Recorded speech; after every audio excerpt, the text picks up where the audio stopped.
Hello and welcome to our UCL Pre-arrival Webinar. My name is Carney and I am the ResLife Manager at UCL. What does ResLife mean? Well, ResLife is short for Residence Life, and our team is dedicated to ensuring that you have the best possible experience while you live with us. Today, I am based in UCL's campus in Bloomsbury, and I'm joined by a few guests, two recent and current students who you'll meet later on. But before that, I have the pleasure of guiding you through everything you need to know before you move into your new home. So before we start, this webinar is for students who plan to live in UCL accommodation for the academic year 2025 to 2026. If you plan to live in a University of London, Unite, or Urban S Hall, please be aware that some information might be slightly different. The deadline to apply for UCL accommodation has now passed. If you apply after the deadline, you will not receive a response from the accommodation office until the second week of September. Therefore, we strongly encourage you to look for alternative accommodation using the resources on our webpage, as you can see now on the screen. If you are looking for private accommodation, we recommend providers like IQ Accommodation and Chapter 11. You can also explore options through the University of London Housing Service, which offers a trusted property platform and free advice. The Student Union also provides a helpful advice service too, and for student insights on renting, listen to our Housing Advice for UCL Students podcast on YouTube. So on screen is everything we will cover today. We'll talk about everything from accommodation options, what to pack, what happens on your arrival day, and the support that's available through our Welcome Home and Flourish programs for you. For interactivity, we'll be using Mentimeter. So please grab your phones or enter a new web page and go to menti.com and enter the code that you can now see on your screen, 59012515, or simply scan the QR codes, because it'll be great to know where in the world are you joining us from today.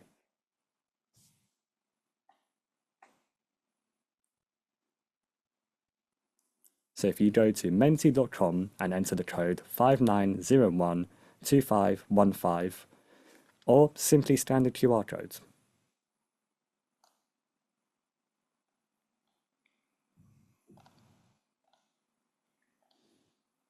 Oh, there we go. We can start seeing the responses come in now. Apologies, there's just a little bit of a lag there.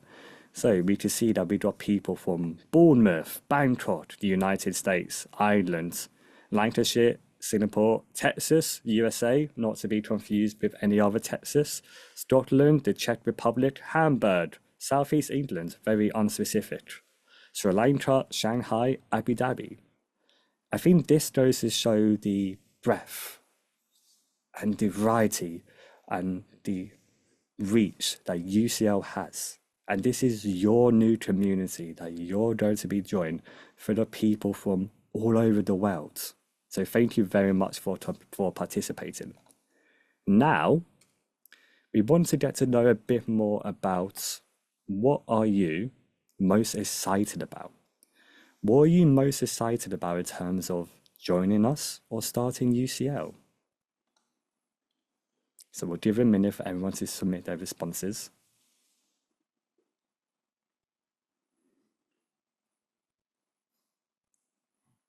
And you should start seeing them coming in. So one of the big ones is already meeting new people. And as we know, you'll be meeting people from all over the world and making friends with them. Some of who will be your flatmates, or some you might meet through the Student Union Club and Society. UCL Student Union has over 300 different sports teams or societies for you to find an interest. And if there's a society that you're interested in on a sports and doesn't already exist, you should start your own. And that's the whole point of a university, being able to make it work for you. New city, new life. Love that. Studying a PhD. Love that too. Amazing. Thank you so much. So now moving on to the final Mentimeter. Now we want to understand, what are you most worried about? And again, if you don't mind sharing your thoughts with us, that'll be fantastic. Evil flatmates, I'm sure we'll be talking about that in a minute.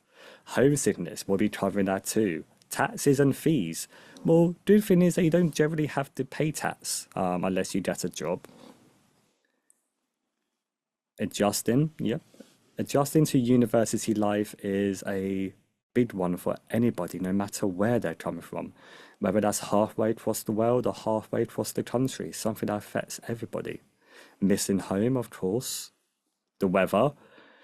Yeah, the weather is always a big one in the UK, but at least London is generally better off than other places in terms of having quite nice weather. At the moment, we're in the third heat wave of the summer, so if we all look a bit sweaty in the studio, please do forgive us. It seems like homesickness and accommodation issues seem to be one of the big ones, and that's one of the main attributes we'll be talking about today. So again, thank you so much for sharing all of your thoughts and feelings. We'll come back to that later on. So now before we continue, just a bit of information about UCL accommodation. We allocate over 7,500 beds across 20 different locations. That means we're able to offer a wide variety of accommodation and also a wide range of price options. This ranges from twin rooms, which if you are allocated one, you won't meet your flatmate or arrival, all the way up to premium studios. The contract for your stay in UCL accommodation starts in September. If you're undergraduate, your contract lasts for 39 weeks, and if you're postgraduate, that lasts for 51 weeks. All UCL contracts enable you to stay in your room during the holidays. Your room is yours for the duration of your contract. Unlike other institutions, we do not force you to move out during the winter or spring break. All of our buildings are well located and easily accessible by public transport. We thoroughly recommend that using apps like Google Maps or Citymapper is a great way to help you navigate your new home. Please also note that UCL does not offer any airport pickup and parking at our halls is very limited. We welcome and support residents with additional requirements, and we want to support them to ensure that they are allocating rooms that meet their needs. If you have any additional requirements that you may need, please contact the accommodation office as soon as possible and we will try our best to support you. Please do not leave it to the last minute or when you arrive. The deadline for cancellation to receive a refund of your £400 prepayment is Sunday the 31st of August. If you cancel after this date, you will lose your £400 prepayment. We know that sometimes plans change and that's absolutely fine, but if it does, you just need to cancel your room by the Sunday the 31st of August. For more information, you could go onto our website. Finance and fees. So UCL accommodation fees are paid termly, and you will be notified by your UCL email address when your invoices are available on your Portico account. You will receive the first invoice within 2 weeks of checking into your room. For more information about fees and guidance and payments, you can view all of that on our website. Now, let's go back to talking about what's available in your halls. Internet, which includes Wi-Fi, is available in all UCL managed halls, and this is included in your weekly rent. Laundry facilities. Each hall has laundry facilities, which is managed by the Circuit Laundry app. So you can download the app to pay for your laundry. Regarding post, we cannot accept any post addressed to you before you arrive. Any packages that you send to your hall before you arrive will be rejected. After you arrive, the site team will take in your posts and parcels and you can collect it from them. All communal bathrooms and communal areas in halls are cleaned on a regular basis. However, your bedroom and your ensuite bathroom is your responsibility. And we also provide a basic contents insurance policy for your possessions. However, if you want to upgrade our policy to cover additional items like your mobile phone and so on and so forth, that's your responsibility. All our halls are very different, and the bed sizes that is in your room vary room by room and hall to hall. The vast majority of our halls all have secure bike storage, and the vast majority of our halls all have attributes like common areas, music rooms, study spaces, and outdoor spaces. You can view all of these specifics on our website, which you can now see on the screen. This includes what you can expect to find in your bedroom and the other facilities in your hall. Also, on our YouTube account, you can view our hall tour videos created by students living in our halls to get a first-hand look at their living spaces and a glimpse into their student life at UCL. Now, what to bring? Only take clothes that you're actually going to wear. And you probably need less than you think. You really don't need to bring all the latest kitchen gadgets, and think about the items that bring you happiness. We promote a minimalist lifestyle because everything you bring, you'll be responsible for taking with you when you leave at the end of the year. And I think you're actually being surprised at how much stuff you actually don't need. We partner with a company called Uni Kitouts, who is a qualified UCL partner, and you can place an order through them for your bedding, bathroom, and kitchen essentials. If you place an order through them, these items will be waiting for you at your arrival in your hall. This is the only way to get stuff delivered to your hall prior to your arrival is using our approved partner. UCL students can save 10% with discount UCL10 at the Uni Kitout website, which you can scan the QR code to access. Also, if you join our giveaway on Instagram, you might be with a chance of winning a £50 voucher to spend at Uni Kitout. Now, what not to bring. There's a lot of rules and regulations about what you are not allowed to have in your UCL hall, and there's a very good reason for this. You can scan the QR code to view the full list of prohibited items. However, these include things such as portable heating equipment or humidifiers, candles, incense sticks, oil lamps or fragrance burners. Smoking of any type is not allowed in any UCL building. We welcome fairy lights as a way to personalize your room. However, they have to be battery operated. We only allow certain types of adapters, no weapons, barbecues or fireworks, and you are not allowed any mode of transport, which includes e-scooters, e-bikes, and e-unicycles or any similar items. You will be joining a new community in your hall, which, as we know, consists of students from all over the world. In your new home, you might be sharing your kitchen and or bathroom with other residents. And again, please know that you're not able to find out who your flatmates are until you arrive. The number of students sharing bathroom and kitchen spaces again varies from hall to hall, but the spaces are specifically designed for the number of students sharing them. We insist that all students are conscientious of others while using these communal spaces. And we also more than welcome you to have guests while you're living with us in UCL accommodation. However, we do say that your guest is your responsibility, that you have to sign in and out, and you cannot have a guest stay more than 7 nights within a 30-day period. Now, let's talk about arrival day. When you arrive at your hall, there will be a range of staff there to greet you. They will ask to see your government ID, for example, your passport, and give you a room key to show you, and then we'll show you to your bedroom. You will not be able to check in until you have completed your online induction. This is mandatory. Your online induction is available 7 days before the start of your contract date, and you access it through the UCL Accommodation portal. More information about this is accessible via the QR code.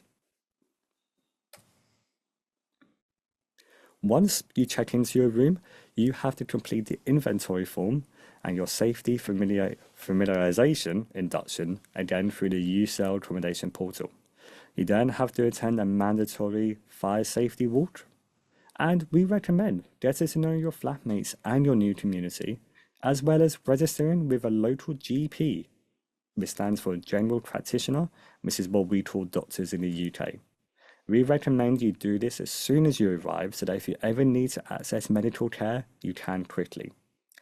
If you are an international student, we recommend getting an English SIM card, which should be available in your halls. Once you have your English phone number, we then ask you to update portal code with your new phone number. When you join us, we have our Welcome Home program. This is designed to help you settle into your new home, to help you embrace your new community and get the most out of UCL. During Welcome, there will be 3 daily events in your hall offering a variety of activities as well as all across campus. Also, on Sunday the 21st of September, we'll be taking over the famous Bloomsbury Bowling Alley for a day of events and activities. Tickets which will be released soon. You are never alone while you're living with us in UCL, and we have a variety of people and teams here to support you. That includes your hall team, who are responsible for the day-to-day management of your building, maintenance and cleaning crews, who are responsible for keeping you safe and the building hygienic. We also have students, residence advisors, who offer peer-to-peer support, which we'll talk about later, and also student ambassadors in our lovely pink t-shirts who will be with you during Welcome, helping you move your bags, giving tours, and helping you settle in. As I mentioned, we have SRAs in halls who live with you as well. They are postgraduate students and their role is to help support your well-being and help support build the hall community. An SRA is on duty every night from 6 p.m. to 8 a.m. and throughout weekends and holidays, offering peer support and guidance. SRAs also deliver Flourish, our ResLife program, which is what I manage. Flourish helps you settle in and connect with others through weekly events and activities, and also includes external events such as museum tours, theatre trips, and day trips across London and England. And here's some photos of recent events which we have done. We had an ice cream van visit all the different halls, and you can see there we went to saw Hamilton in the theatre and also Matilda in the middle, and then the second from left in the top is a photo from when we went to Oxford. This just gives you an example of some of the events and activities which are designed by students, run by students for you. And lastly, thank you. That concludes the presentation part of this webinar. Now you probably heard enough of me talking, and I'm going to introduce you to some of the students we have joining us today. So, firstly, we have Derek and Mary. And Derek, if you want to now introduce yourself. Yeah, so my name is Derek. I'm a recent UCL graduate and I graduated a first class degree in Bachelor's of Economics. Amazing. And Mary? Yeah, my name's Mary. I'm going into my 3rd year of medical school. And yeah. Amazing, thank you. And you both lived in UCL accommodation, right? Derek, where did you live? So I lived at 109 Camden Road at I4 Evans Hall. And you had a single room with shared bathroom and kitchen? That's right, yeah. Amazing. And Mary, where did you live? For me, I lived in John Adams and I had a small single room. So I shared my bathroom and my kitchen. Perfect, amazing, thank you. So we've got quite a lot of questions coming in through the chat. And we also have colleagues who are trying to answer all of your questions as much as possible.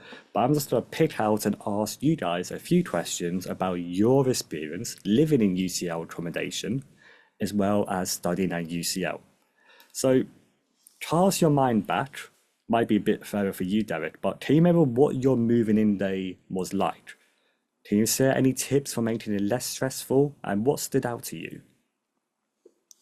Yeah, I'll start. So, I remember my first day, and of course, it's very exciting. You're moving away from home potentially for the first time, but it's also a bit daunting, being away from home and being away from the family for the first time, and that sense of independence and being an adult.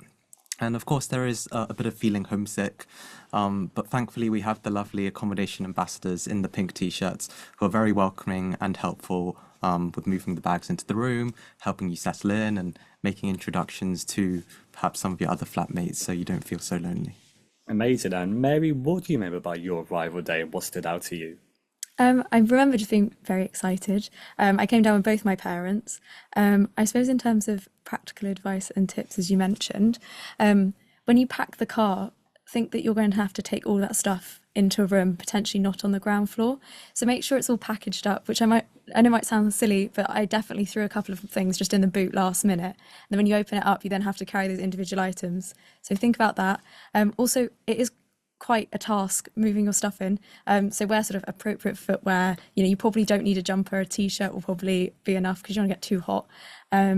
But yeah, no, it was a positive experience. And as Derek mentioned, there'll be moving ambassadors and they'll be there to help you as well. I really like that. So basically, be kind to yourself. Make sure that all your stuff is packaged up to reduce the number of trips you have to do up and down and to your car, and wear appropriate clothing and footwear because it is a bit of a physical activity, even though we will have ambassadors and staff on hand to help anyone who needs it. And again, just to clarify, parking at UCL Accommodation is very, very limited. Please view your specific hall page for details about parking. But please note, parking is limited, so you really want to reduce the number of trips to and from the car as much as possible. So thinking about stuff that you both brought to halls, because there's quite a lot of question about what to bring, what to leave at home. Do you remember what the one thing is that you wish you had from home, or the one thing that you brought and never actually used? Derek? Yeah, I mean, one thing that I brought and then I didn't actually end up using it and was just taking a lot of space, I think, was all this stationery and all this paper, because it ended up, especially because when I was studying, it was just after COVID, so much of everything was online, lectures, so much of it I was doing them online. And then I was just doing a lot of studying perhaps on my laptop or on my iPad. And then I didn't even really start use all my notebooks and physical pages with notebooks and my pens. And one other thing that I think is quite important is not to bring too many clothes that you won't be using, like big, bulky puffer jackets.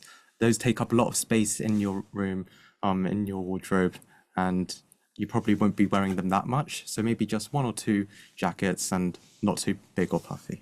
Yeah, you don't need a ski jacket in London. And I liked what you said about stationery as well, because Mary, I know you study medicine, and the medicine store actually gives you all iPads to use. So do you ever use pen and paper? Very, very, very rarely. But I, like Derek, also bought all my pens, all my highlighters, and I think they sort of just sat there accumulating dust. And also to echo what Derek said, the clothes, I bought so many clothes, and you end up wearing this, well, if you're like me, you rotate between two pairs of trousers and two jumpers and one jacket and my everyday trainers.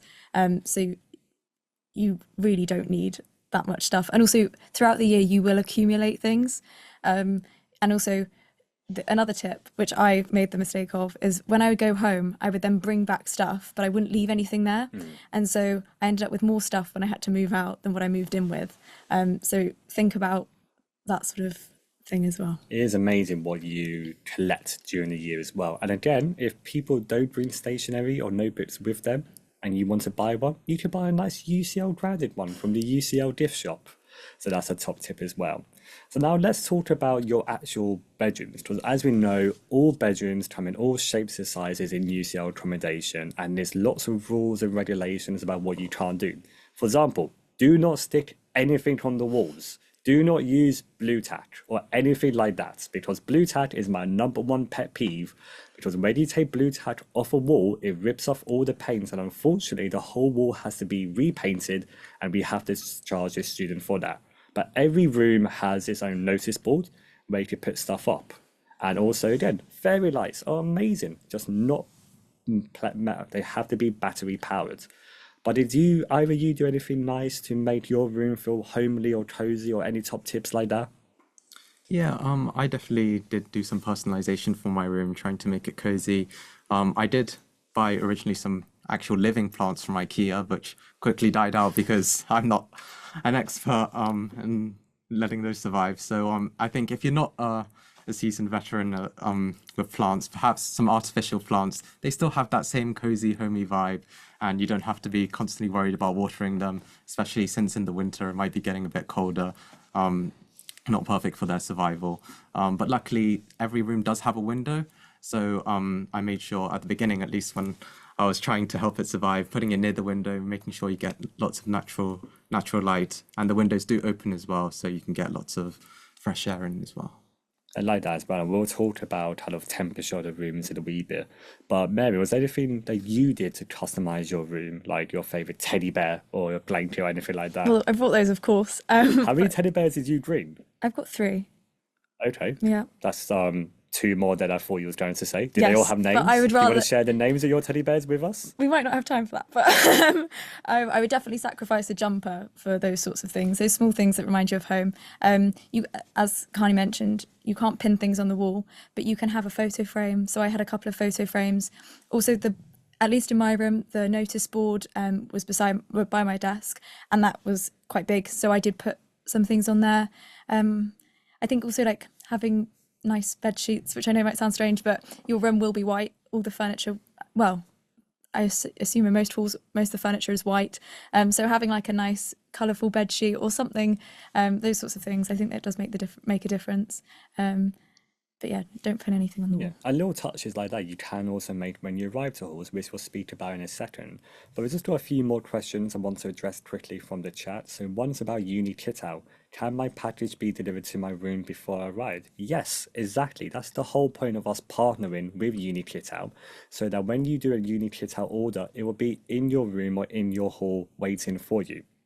There's also some questions about beds. Isn't there any way to know the bed size before the arrival day? Well, if you go onto your individual hall's webpage, you should be able to find information there, but it does vary hall by hall. Again, on beds, can we rent foldable bed for a guest staying over? No, unfortunately not. Your guest will either have to stay in your bed with you or sleep on the floor. Standard rates.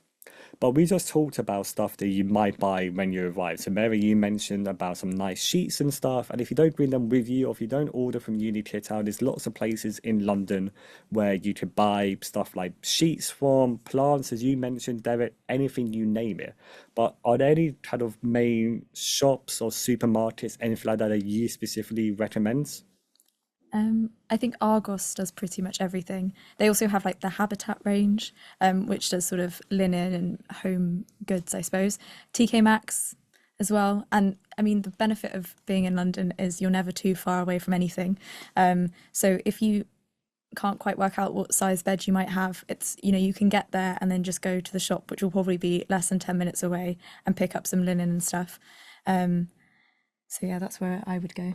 Yeah, that's definitely, I agree, going to places like that. So I was in Camden, and quite close to me, within 5-10 minute walk away, there was a big Sainsbury's, and they have a home section there.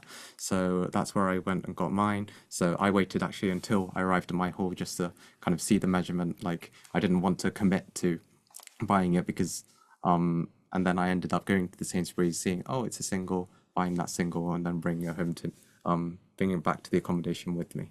I think that makes a lot of sense. Kind of what you said before, Mary, you want to reduce the amount of stuff you bring with you to make it easier for you to move in. And then what you'd had to say, Derek, you want to see your room, get a feel for the space, and then go out to buy stuff, which is slightly more exciting. We've had a few more questions. One is a mattress provided in our bedrooms? Yes, we provide the mattress, but you provide the bedding, which includes the sheets, duvet, and pillows. And can we not pre-order sheets and other things through IKEA before we arrive? No, you cannot. If you order anything to your hall before you arrive that is not a Uni Kit Out parcel, it will be rejected. As simple as that. Are we allowed to put up posters on the wardrobes? Also, how do we hang up fairy lights? This is where you need to get a bit creative. You can use low tack or special tape that doesn't leave a mark, or you could put your fairy lights, for example, around your notice board. You could put your fairy lights around your bed, But essentially, when you move into halls, you will do an inventory of your bedroom and document what state it's in. At the end of your stay in halls, we will then do an inventory and compare the state of your room from when you checked in until where you leave. Any damage, like paints being ripped off the wall or anything like that, will be chargeable to you. So that's where you have to get creative about how to personalize your room without damaging any of the walls, i.e., don't use blue tap.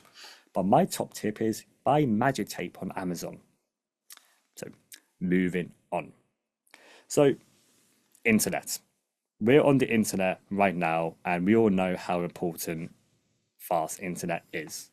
So in all of our halls, we have EduRoam, which is UCL's Wi-Fi provider, which is the same Wi-Fi that you also have on campus. How was using the internet in your halls?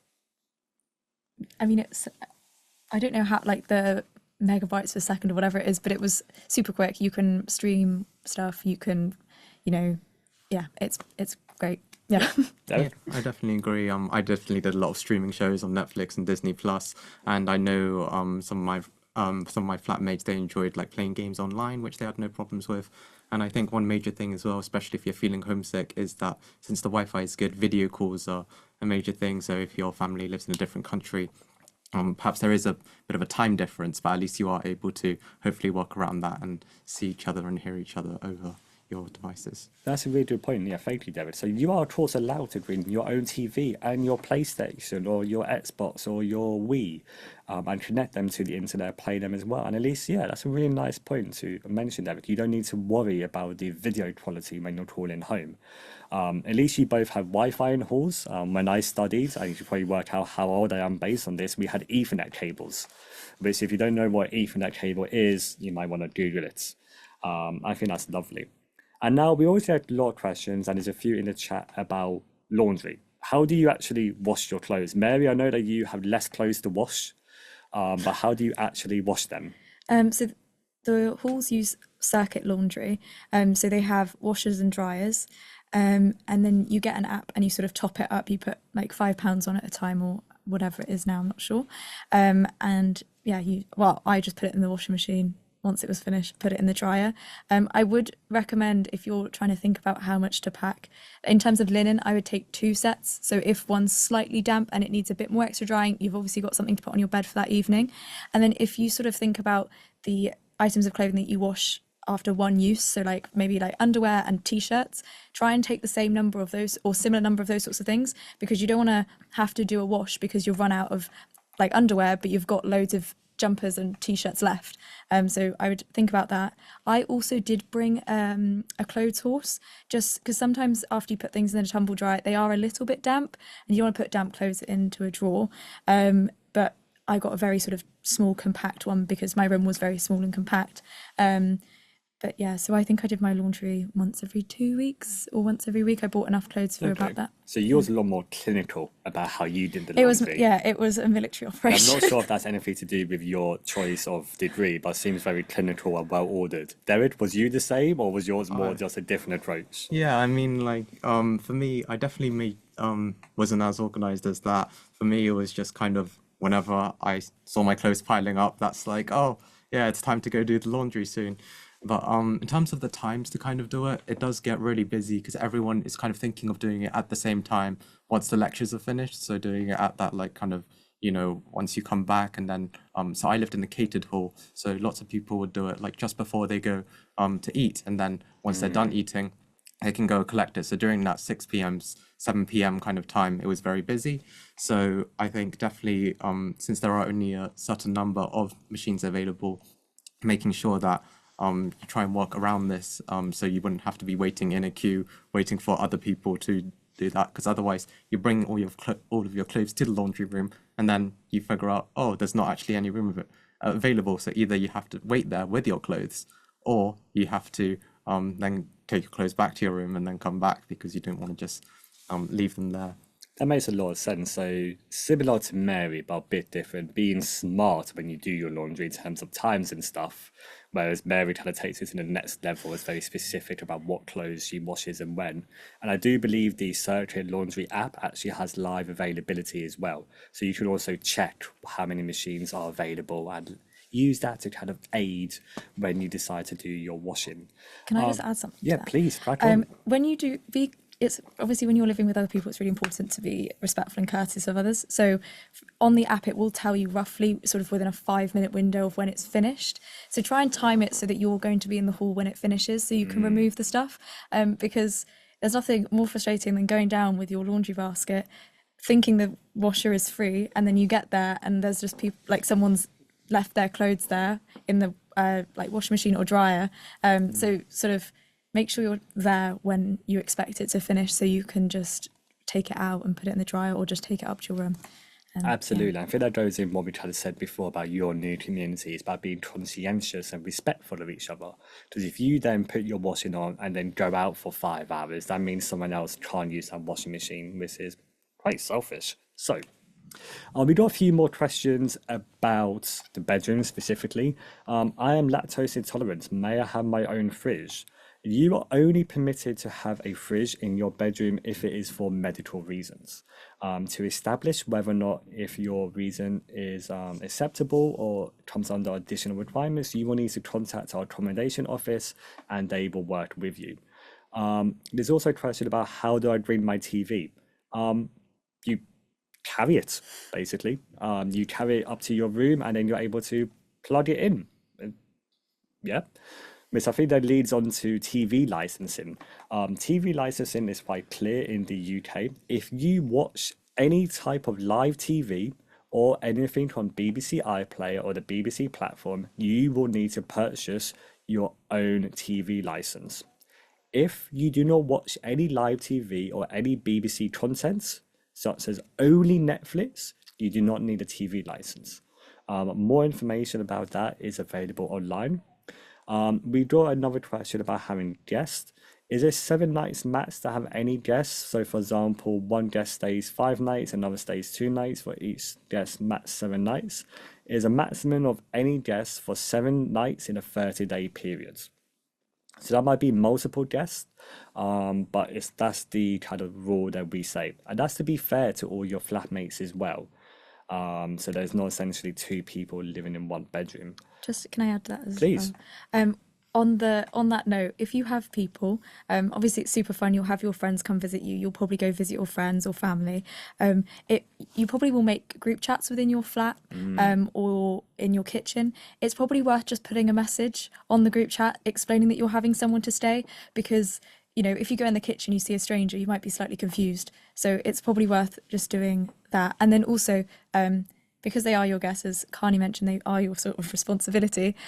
So when they're leaving the hall, it's probably best to show them where to leave. So for example, in John Adams, there's a lot of doors and those doors are fire alarmed. And so if people leave the door, which would be the natural thing to do, it sets the fire alarm off, and you wouldn't know that unless you lived there. So sort of thinking about those small things goes a long way, I would say, with your flatmates. I think that's a great shout, Mary. Like, you are sharing a home with other people, and the least you can do is give them a heads up if you're to be inviting someone to stay with you. And I think that's a great shout as well about the guest is your responsibility. Because, for example, if your guest accidentally sets off a fire alarm, sometimes there is a fine for doing that. And that fine would then be payable to you. So something to be aware of. Cool. So some more questions. Do bedding ordered from Unikittown need to be washed before first use? That's entirely your choice. It's brand new out the packet. I would say the majority of people probably won't wash it, but it's down to you. Some more questions about guests. Is only one guest allowed per visit, or can we have 2 guests, like when our parents visit? You're only allowed 1 guest at a time to stay with you overnight. Obviously, during moving in weekends, you might have multiple people move you in, but you are only allowed 1 guest at a time to stay with you. My friend is picking me up from Heathrow. I'll be coming to my accommodation today. Will he be able to help me bring my things up to my room, or will he have to stay outside? No. Your parents, friends, partners, they're all more than able to help you move all of your luggage into your room, and we'll also have student ambassadors on hand to help you move in too. I read that, we'll actually come back to that question because that's about exams and quiet time. We like that. Can we access this recording of the webinar after it's over? Yes, we'll be sending our recording of this webinar, but not until early September. Do I need to get a shower curtain for my ensuite? No. Your shower in your ensuite will have its own shower curtain, so you don't need to worry about that. Can my guest stay 7 consecutive days? Yes, that's what you want. However, we would then recommend checking with your flatmates because that is the polite thing to do. Okay, so now just moving on into post. So we know that no post is allowed before you arrive. But when you do have stuff addressed to you after you arrive, how does that actually work? Derek? Yeah, so post is taken in by the whole team at reception. And I think one thing to note is that they do get a lot of parcels. So even though DPD may send you a notification saying your parcel has arrived, they then need a bit of time at the reception to process it. So maybe it probably is already at the reception, but since there's so many different parcels there, they won't know which one is yours. And so I think the best thing to do is to wait a little bit of time, and they will contact you, the whole team, to let you know when your parcel is ready to be picked up, which is probably just in 1 or 2 hours after that, depending how busy they are. And I think one other thing is that food delivery. So if you're ordering from Uber Eats, anything like that, you need to go and collect it yourself, or groceries as well, just because if those are left at reception and they spoil and they go off, you kind of should be there straight away to hopefully be there to collect it. Yeah, that makes a lot of sense, right? So if it's post or parcels, the site team will take it in, but it takes them a wee bit of time for it to be able to process, and then you'll be notified when it's ready for collection. However, food or grocery shopping, you have to be there to collect. So if you get your Uber Eats or delivery ordered and then you're in the shower or you pop out, they can't deliver it. And it's your responsibility. That makes a lot of sense. Will I get a sink in my room even if I have a shared bathroom? Generally not. You only have a sink in the bathroom. Do we know which room we get on the day we move in? Yes, you will be allocated your room on the day that you move in. Are there any kitchen utensils or cutlery already provided by the residents, or is it all on us? If you go onto our website, you'll see what's provided, and it's generally stuff like kettles and toasters, crockery and whatnot. You'll be able to purchase yourself, but we'll speak about that in a bit. Perfect. We are trying our best to get through all of your questions. There have been 3 questions about pre-arrival. Can you please explain what this is? Pre-arrival is the period of time that we refer to before you arrive in your accommodation. So this is pre-arrival. Now, I'm on the pre-arrival webinar. Where do people put their TVs?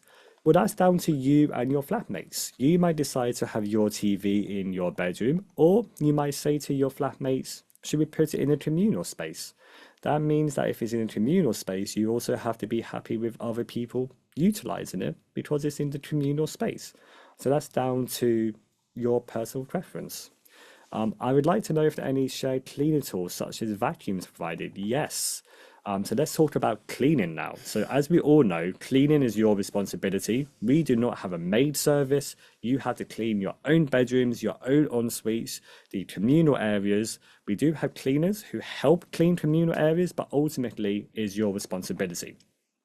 We provide stuff like hoovers, but you have to provide your own cleaning materials.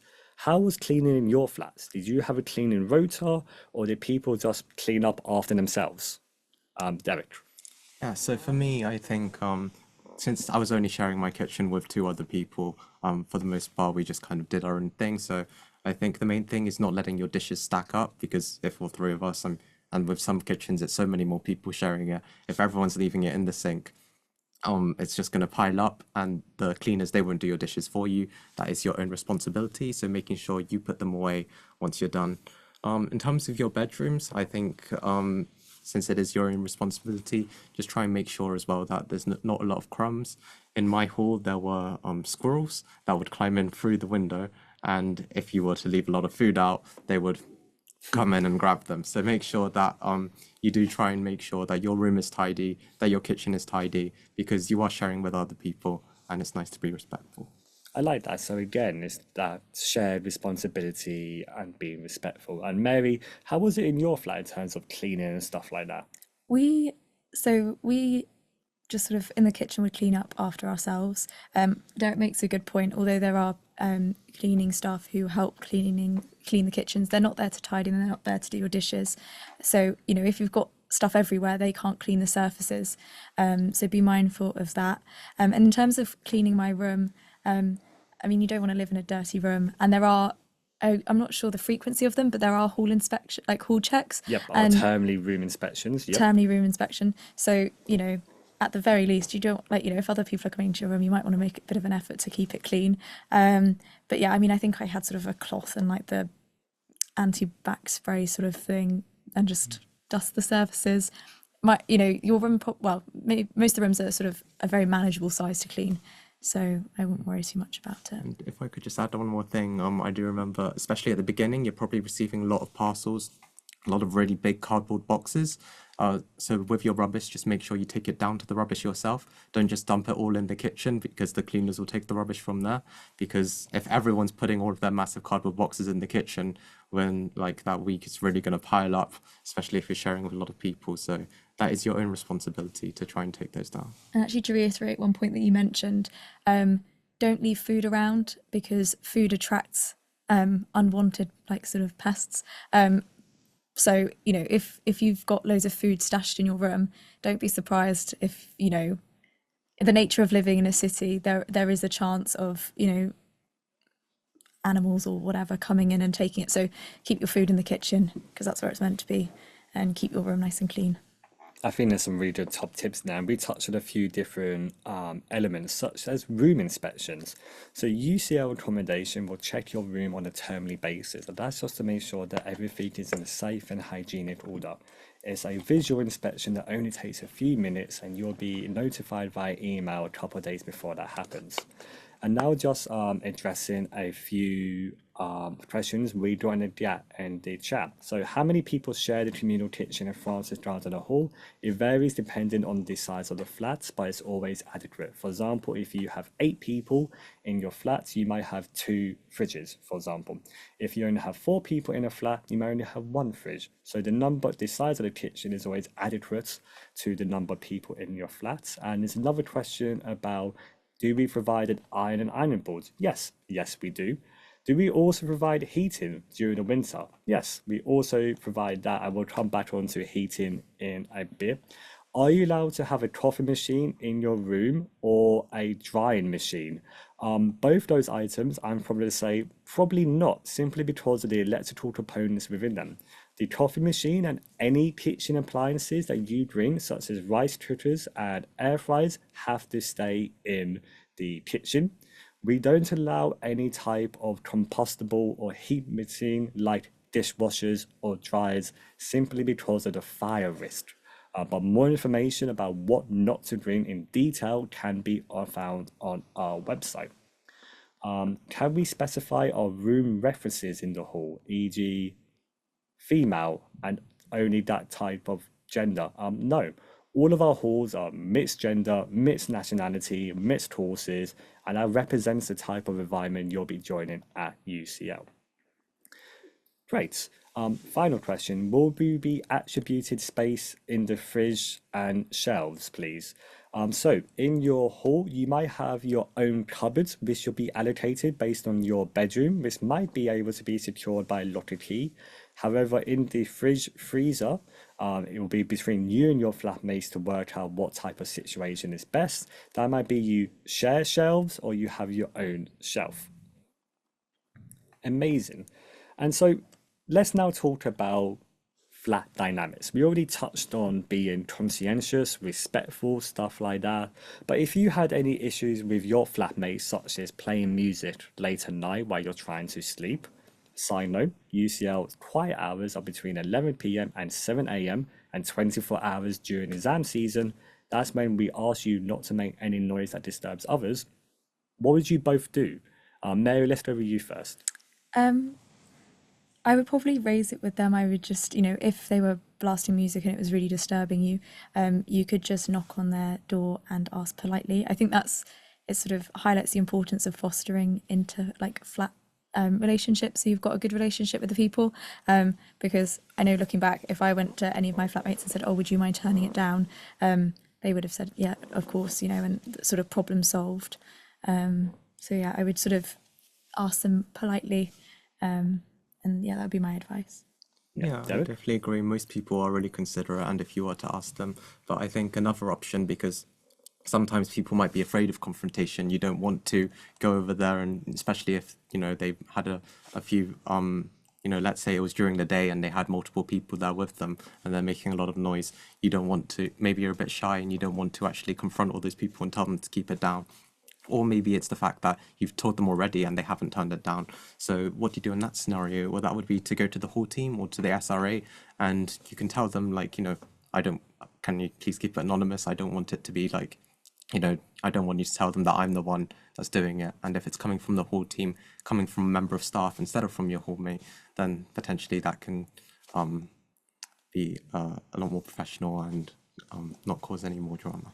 I like that. So it's the kind of common sense approach, right? Because we're all sharing this space, you're all living together, you all have the same goals and objectives.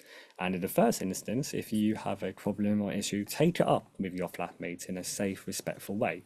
If you don't feel comfortable doing that, like you said, Derek, you can raise it with the whole team who will support you, or a student residence advisor who are there to foster a harmonious communal living. So basically, even if you can't deal with it by yourself, there's always people there to support you. I think that's a really nice thing. So now let's talk about commuting to campus. So Derek, you lived at 109 Camden Road, which represents 4 different halls. That's not in the main part of Bloomsbury. So how did you get to university?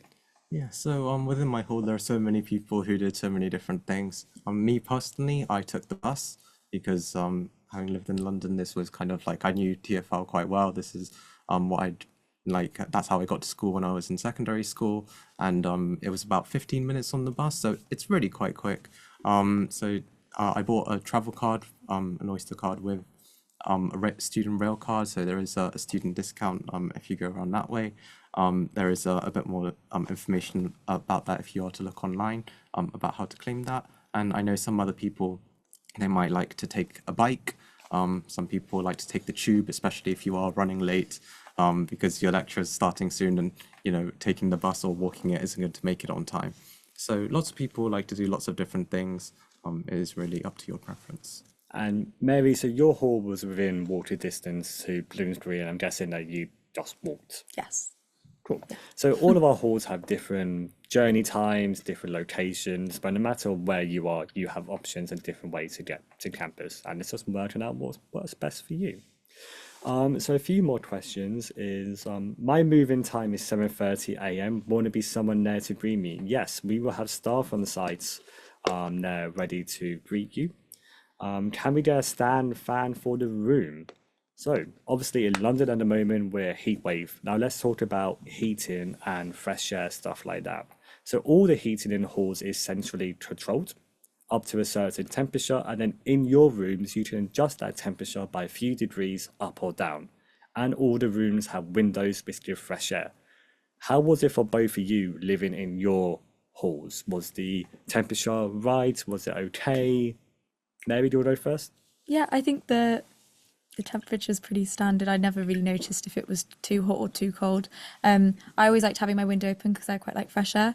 I do remember like ever so slightly adjusting my radiator, but I would say it's quite a pleasant temperature in halls, and obviously depending on the season is depending on what temperature they set it to. So yeah, I mean, I didn't have a fan, and I didn't have an additional heater. I don't know if you're allowed those either, but it was fine just with the central heating. So fan, yes, but it takes up a lot of space. Heaters, big no. But you'd had the same in your experience. You didn't really need a hand fan, and actually does having a fan constitute the amount of space it takes up. And also in London, it's nice having our hot weeks in the summer, but you probably will need the fan like 5 nights of the year, and so it's probably not worth having something that, as you said, takes up so much space for such a small gain, I would say. Makes a lot of sense. Derek, anything to add to that? Yeah, I definitely agree. For me, completely in the halls, I never really change the temperature. I know it really depends on people, depending on where you're coming from. You might be coming from a hotter country or from a colder country. For me, if I was getting too hot, I just had a handheld fan, which I would really use. And especially, I found that quite useful because if I was traveling on the bus and it was very packed, that's what I would be using on the bus. Some people, they did feel quite cold in the winter, but I personally didn't, but I know some people, then they can talk to your whole team and they can provide a radiator there for you if you get cold. And I think one thing for me personally, I didn't really open the window that much, especially when I wasn't there, because of the squirrels previously that I mentioned, climbing into your room. Potentially, if you are to leave it open, there might be a risk of that. But I think another important thing to note is that if you are, taking your shirt off in your room a lot because of the temperature in the summer, just make sure that, depending on where your room is, the curtains, keep them closed because you have no idea who's going to be walking by and seeing you in your room. That makes a lot of sense about privacy as well. Thank you. So a few more quick questions. Does UCL halls have any gym facilities, or is it only through the university gym services? So as it stands, none of our halls have on-site gyms. So we would recommend you join Bloomsbury Fitness, which is managed by the SU and is actually cheaper than most high street gyms. At 1 Paul Street, the SU are exploring the possibility of having a micro gym on site. So keep abreast of that. A few questions about arrival before we start to wrap up. I have an early arrival. Where should I go to get my room key? No matter when you arrive on site, there will always be staff there to direct you and to help you find where you need to go, and they will give you your key. So please don't worry. Whenever you arrive, it'll be clearly signposted where you need to go and what you need to do. So there's just a few more things I want to talk about, Derek and Mary. So I'm really conscious of time and we will have to wrap up soon, and I'm keen to answer as many questions as possible. So in halls, we have Flourish. This is what I manage. And he just give us a bit more information about what the points of that is and what we do. Sure. So Flourish, as Carney mentioned, is sort of the ResLife program. And so in the welcome period, when you first arrive, every night for 2 weeks, there'll be events in your hall. And it's a great opportunity for the community to come together and to meet a lot of people. It's nice it makes the place feel smaller because you then have a lot more familiar faces.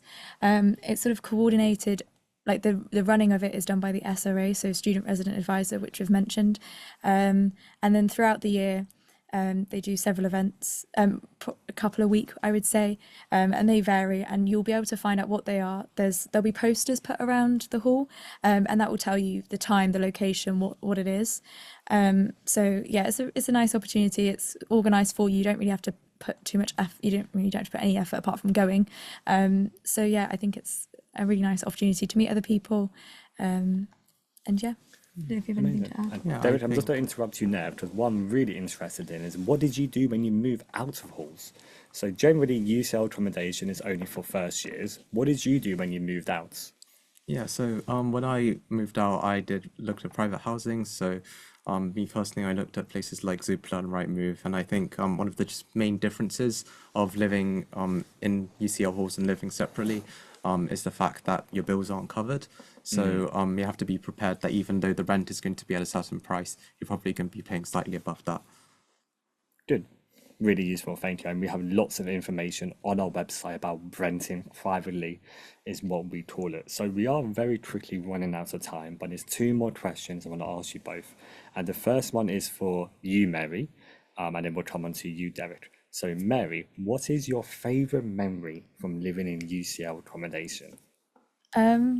I would say, so my neighbour in halls is now my flatmate, or has been for last year and will be next year, and we're very good friends. So I think my favourite memory probably was meeting him because we've got a lovely friendship. So I would say that's my favourite thing that happened in halls and I met him on the first day, and we're now moving into our second place this weekend and the following weekend. So, you do meet what will end up being some of your closest friends in halls. So really make the most of it. And yeah, that would be my favourite memory. And then Derek, different question. What is the number one piece of advice that you would want to offer students before they move into UCL accommodation? I think the main thing is staying organized with your studies and from the start, so you can enjoy all of the events and activities without falling behind. If you do end up falling behind and you are especially struggling, if you have any like mental well-being issues because you're stressed, especially in the exam season, I think go to your SRAs and they'll be able to help you. Amazing. And on that note, that concludes our webinar. Thank you all so much for joining. On the screen in a second, you'll see the QR code for some of the key resources we mentioned. But please do follow us on UCL Accommodation, where we have lots of useful information as well. And then, thank you for joining us. Starting university is such a huge step, and it's okay to feel a mix of emotions. But just please know that whatever you are feeling, you are not alone. And we hope today has been helpful in helping you realize that. And we all look forward to meeting you soon. Thank you again and have a lovely day.